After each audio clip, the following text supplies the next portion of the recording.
opposition à l'ennemi, comprendre et vaincre ses ruses. Dans un cercle uni, des hommes et des femmes tiennent fermement leurs mains, symbolisant leur solidarité et leur force. Mais à l'extérieur, un esprit invisible rôde, cherchant une faille pour s'infiltrer. Il ne peut pas entrer tant que l'unité est solide.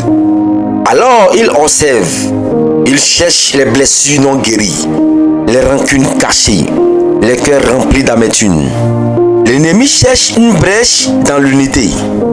Là où il y a l'orgueil, la jalousie ou la colère non maîtrisée, l'ennemi trouve une porte d'entrée. Il sait que, tant que le groupe reste soudé, il ne peut agir. Mais dès qu'il repère deux personnes en conflit, il voit son opportunité. La Bible dit ceci: si un royaume est divisé contre lui-même, ce royaume ne peut subsister. Marc chapitre 3, le verset 24. La confusion, l'âme principale de l'ennemi. L'ennemi est un maître de la confusion. Il souffre des accusations, alimente les conflits et amplifie les malentendus. Il pousse les uns contre les autres et transforme des alliés en ennemis. Car Dieu n'est pas un Dieu de désordre, mais de paix. 1 Corinthiens, le chapitre 14, le verset 33. Là où règne la dispute et l'amertume, il y a une porte ouverte pour Satan.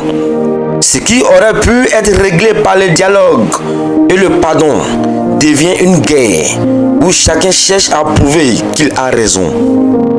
L'illusion du conflit. Le véritable ennemi n'est pas notre frère. Trop souvent, nous croyons que notre adversaire est celui qui nous a blessés.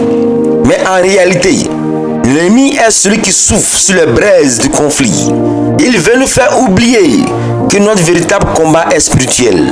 Car nous n'avons pas à lutter contre la chair et le sang, mais contre les dominations, contre les autorités, contre les princes de ce monde des ténèbres, contre les esprits méchants dans les lieux célestes.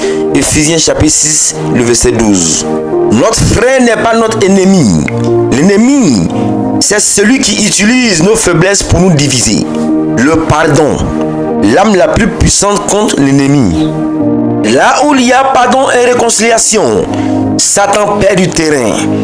Tant que nous restons attachés à nos blessures et à notre rancœur, nous lui donnons accès à nos vies. Colossiens chapitre 3, le verset 13 nous dit: supportez-vous les uns les autres, et si l'un a sujet de se plaindre de l'autre, pardonnez-vous réciproquement. De même que Christ vous a pardonné, pardonnez-vous aussi. Le pardon n'est pas un signe de faiblesse, mais une arme puissante qui brise les chaînes de la division. L'unité, la clé pour résister à l'ennemi. Lorsque les membres du groupe réalisent qu'ils ont été manipulés, ils se tournent les uns vers les autres. Ils décident de se pardonner et de se soutenir, empêchant ainsi l'ennemi de régner sur eux. Voici, oh, qu'il est agréable, qu'il est doux pour des frères de demeurer ensemble. Psaume 133, le verset 1. L'unité est une force que l'ennemi ne peut briser. Tant que nous restons attachés à Dieu et à l'amour fraternel, nous sommes inébranlables. Ne donnons aucune prise à l'ennemi. L'histoire de ce groupe est un reflet de ce qui se passe dans la nation, les familles, les communautés et même dans les églises.